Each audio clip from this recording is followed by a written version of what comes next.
It seems like everyone's getting into meditating these days. I usually meditate when I feel like there's a lot happening in my brain and I'm losing grasp of like my patience, my ability to prioritize, my ability to critically think. Do you have a meditation practice? Yeah, man. I have to have at least 30 minutes to myself. I'm always looking for these moments of stillness throughout the day. You know, for me, that's what meditation is. It's just stillness.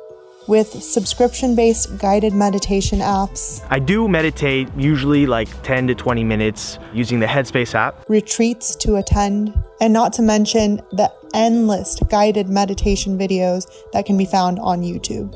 Each thought becomes what we are, and what we do, and how we feel.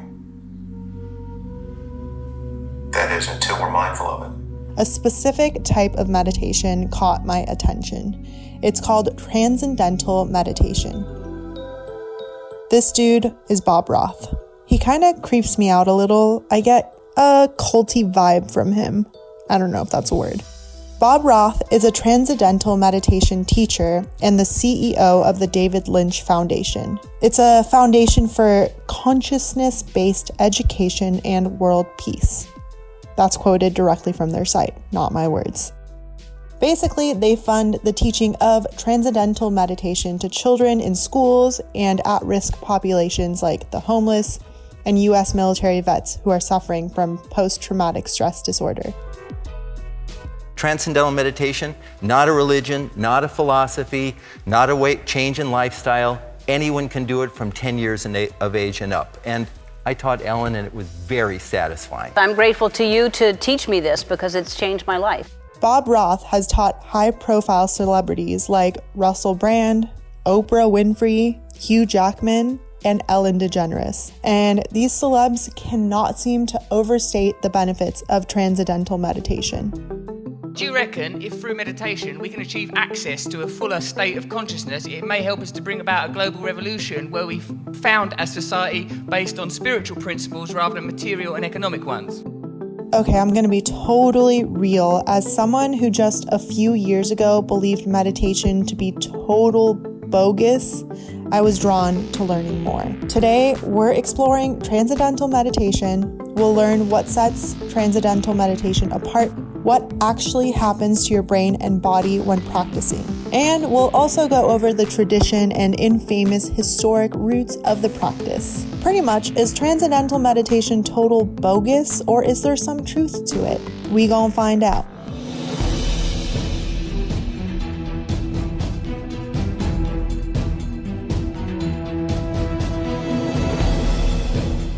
So I'm about to go to a transcendental meditation spot in Encino and meet with a woman, Nina Mead, and her husband, who have been teaching that form of meditation for over a decade now. I was wrong. It's more like 50 years. Transcendental meditation is the only form of meditation that requires a paid course in order to be properly practiced. Well, we began TM in 1970, and we began teaching TM in 1972. We've taught TM all over this country, but also all over the world. All right, so this is Jim. The vibe that I got from him is like he was trying to sell me on something. If you were to teach me how to practice TM today, what would you say in a just summary? What would you tell me to do right now in this moment? Sit quietly, close the eyes. Really, it's done one-on-one, the day of instruction, individually in private. He could not seem to give me a straight answer. How would you determine someone's mantra? Very accurately. This is Jim's wife, Nina. Before becoming a TM instructor, she was a science teacher. Could this possibly be a placebo effect?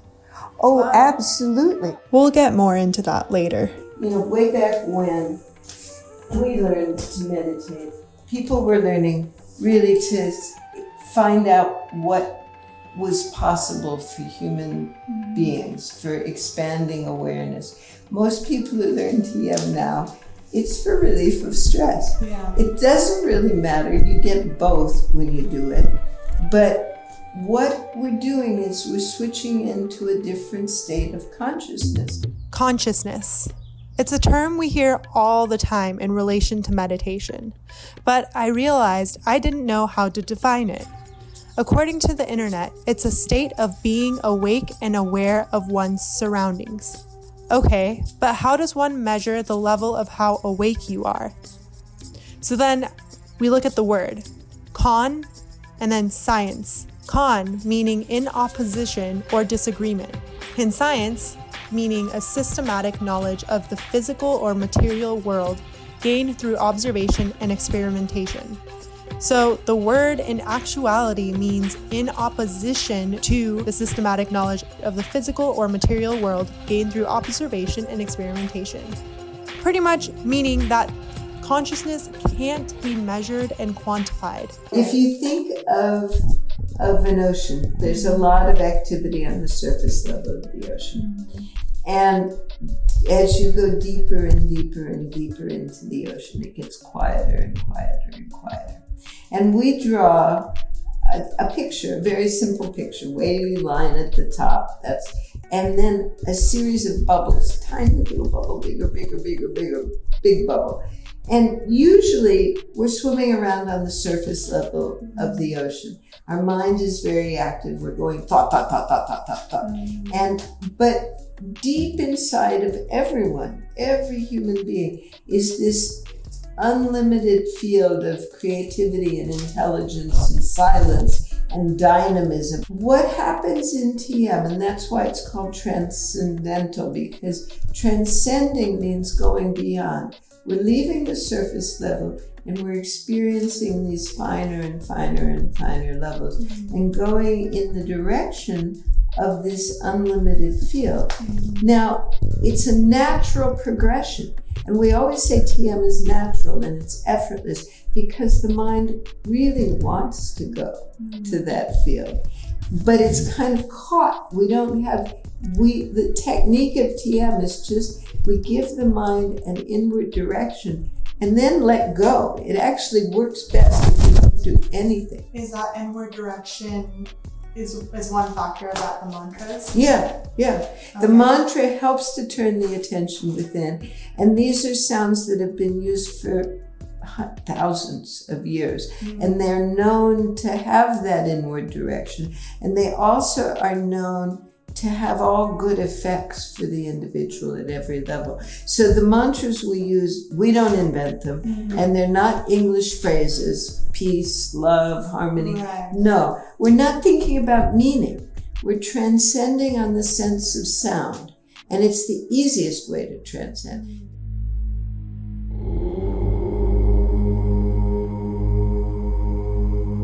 The mantra, a word or sound repeated to aid concentration in meditation. To understand how a mantra works, it can be helpful to look at its translation. The word mantra is derived from two Sanskrit words, manas, meaning mind, and tra, tool. Mantra literally means a tool for the mind. So my question is, how does repeating a word or phrase over and over again affect the body and the brain? Studies have found that it regulates the rhythm of our breath, slowing the thought waves of the brain. Cool, that sounds good. It balances the relaxation and activation response of the nervous system. A study by the Weizmann Institute of Science used MRIs to look at the brain blood flow patterns when people who were new to meditation tried silently repeating a single word. Imaging showed drastic reduction in activity across the brain during silent repetition, mostly in the default mode network. The default network of the brain is in charge of the thoughts that we have when we're left alone and undisturbed. You know how your mind wanders and you start thinking about the past, you wonder about your future. Each student of TM receives their own mantra and they're told not to share it with anyone.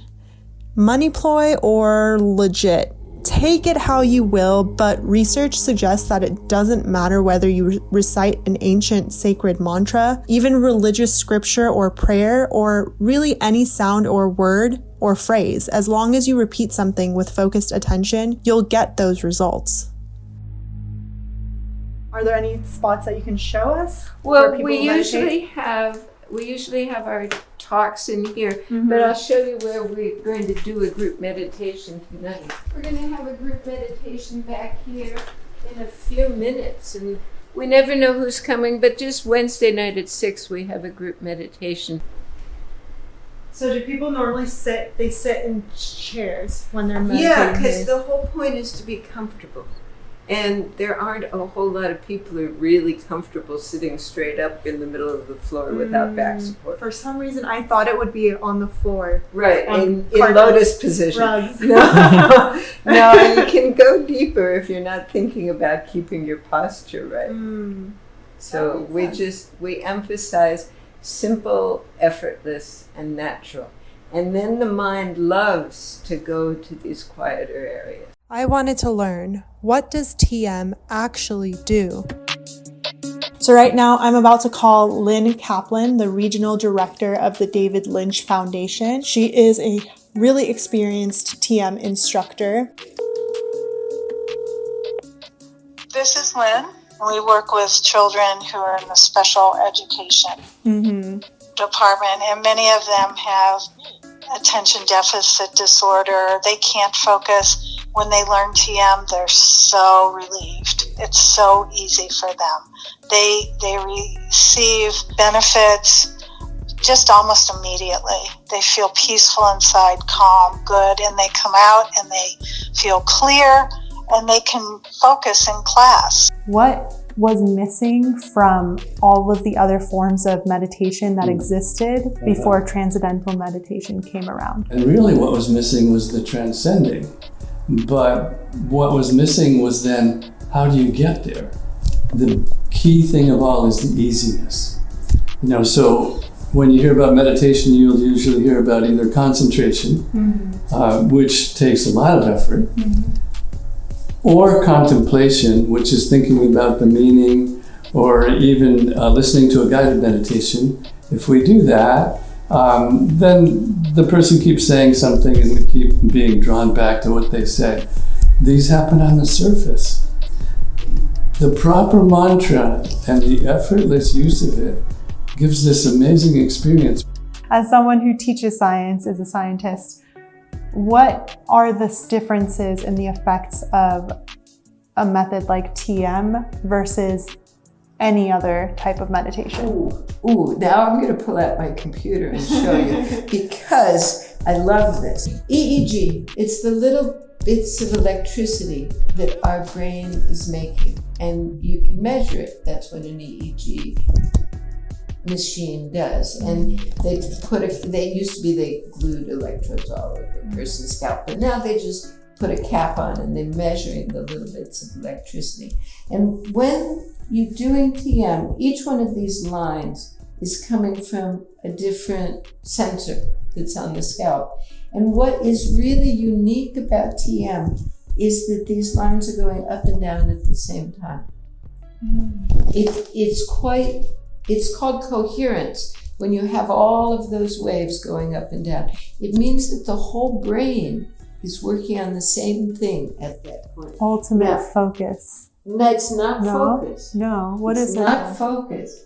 It doesn't happen from focus. So wait, this is what the brain is usually doing. We've got all these different parts that are doing different things. Right. And the waves are all different because your speech center is doing one thing and your hearing center is doing another thing.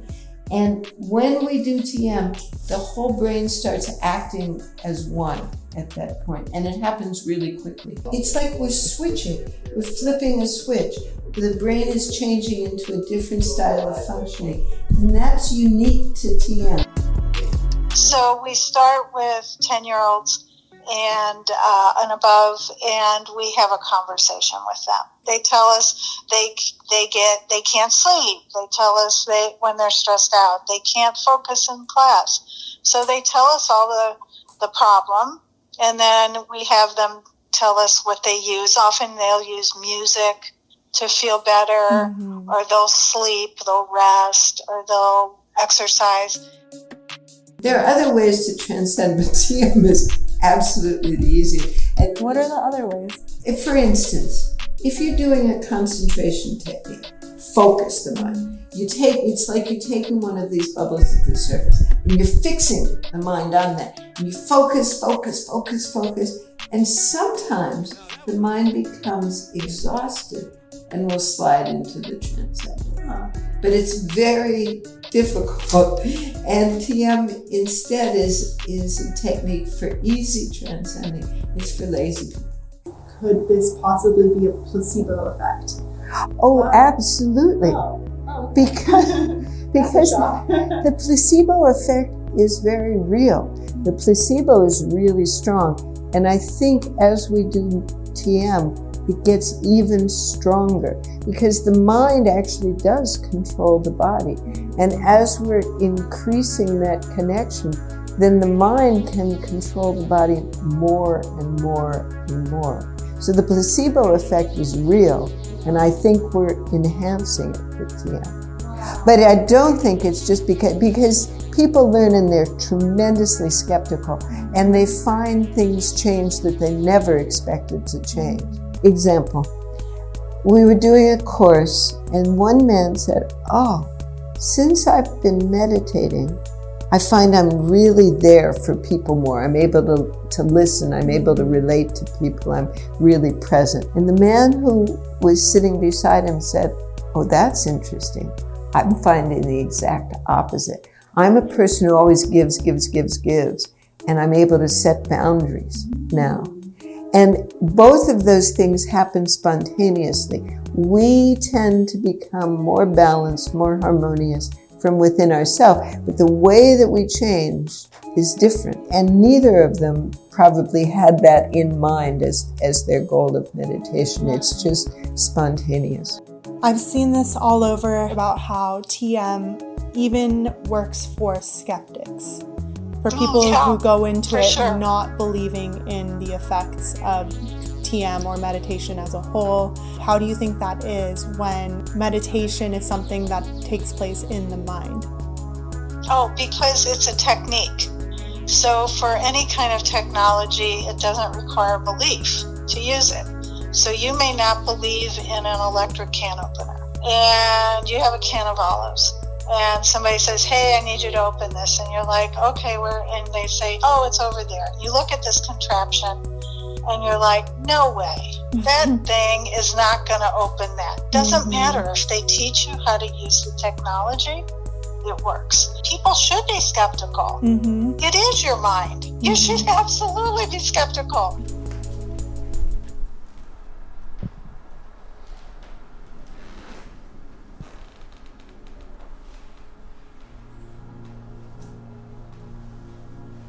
Maharishi, who brought this technique to the West, he was actually trained as a physicist.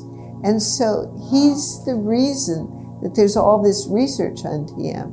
And so there's this ancient, mystical, spiritual tradition, and there's modern science, and he married the two of them. And so now we give a very deep spiritual experience, which is verified by science, and it's a new time. There's no shortage of studies out there that talk about the benefits of practicing TM, suggesting that transcendental meditation relaxes the body and the mind by reducing stress, anxiety, lowering blood pressure, enhancing creativity, and even relieving depression. But there's also a lot of nonsense. So in transcendental meditation, with no effort, the mind goes from the surface through these other levels into this deepest level. What are these types of levels that you're talking about? Physics, for instance, says there's the surface level, and then if you go inside, there's molecular level, which is way more powerful. So instead of taking a piece of wood and moving it around or throwing it, set it on fire. You're operating at a much finer level. And then there's the atomic level, subatomic levels, and then finally, in physics, they explain that this deepest level, which is pure silence, is completely dynamic also. TM was first introduced in the US in 1968 when the Beatles traveled to the Indian Himalayas to meet with their guru, Maharshi Yogi. Some people know him for some of the famous people that he taught. His name goes with, it's like a trademark, with Transcendental meditation and then with various other technologies that he brought out. Fans across the country followed the Beatles on their spiritual journey, and this was the first time the United States was exposed to Eastern meditation. We can see how widespread the practice is today. What do you think it is about TM that draws in so many people who are in the public eye, or who are in that field? They have huge amounts of stress. Imagine just, how the world is, and then everyone's looking at you. I mean, when they come in to learn, gosh, my heart just goes out to them. They're dealing with so much pressure, so much stress, anxiety. They're being and now with social media, oh my gosh. So the way the entire TM structure is set up is like a pyramid. Maharshi himself is at the way top. Then we've got David Lynch, who started the David Lynch Foundation. He then taught Bob Roth, the culty-looking dude from earlier. And below them, we've got TM instructors sprinkled around the world, some of which received their training directly from the source, Maharshi himself. Below that, we've got Hollywood, baby, the glitz and glam and all of the influence you could dream of. And at the very base, we've got us, the consumer, who chooses to fork over $1,000 to $1,500 to take a 5-class course. That's a pyramid scheme. What training do you have to go through in order to become one? It's a 5-month training course. It's very rigorous and very demanding. People have to memorize a lot of material.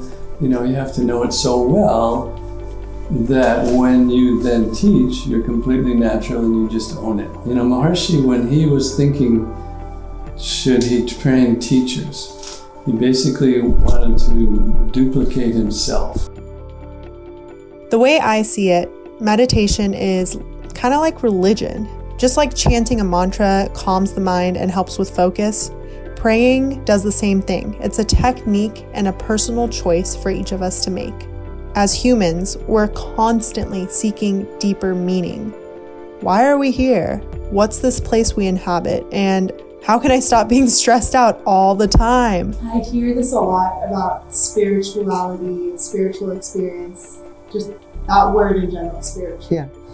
What does that mean? It can mean a lot of things to different people.